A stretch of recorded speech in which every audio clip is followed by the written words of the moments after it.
Ganito ang eksena kanina-kanina lang sa Senado matapos bumulaga ang chismis na may draft report di umano ang Senate Blue Ribbon Committee na nagre-rekomendang kasuhan ang at least 3 pasaway na senador. At dahil nga dito, muling umingay ang ugong-ugong tungkol sa Senate power grab o leadership change.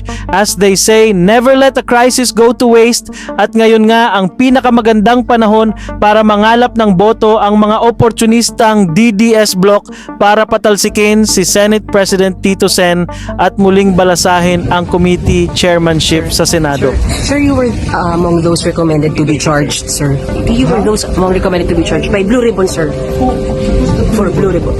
Sending, sir, the draft report, sir. Sir, will there be a change in, sir, will there be a change in leadership, sir? Sir, sir. Hold on. Sir.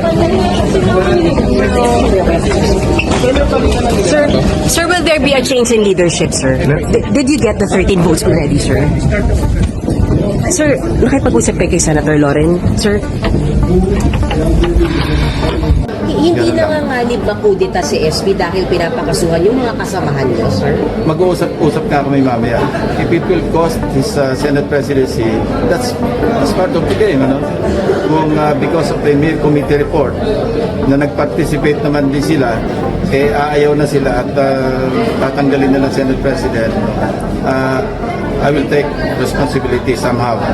But the Senate President is all behind the Blue Ribbon Committee. Not in its findings. Kaya nga di-discuss namin, he will be there. Nagkausap kayo ni SP na baka mamiligro yung kanyang Hindi na namin pinag-usapan yan. Pinag-usapan namin yung issues doon sa Blue Ribbon Report.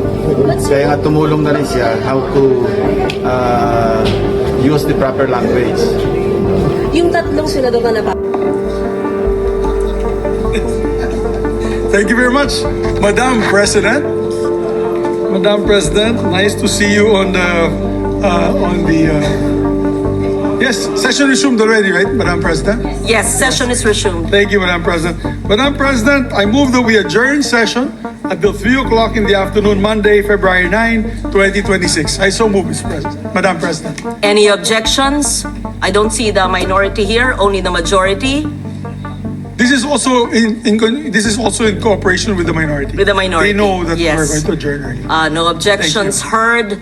Session is adjourned until Monday, 3 o'clock. February 9, 9. 2026.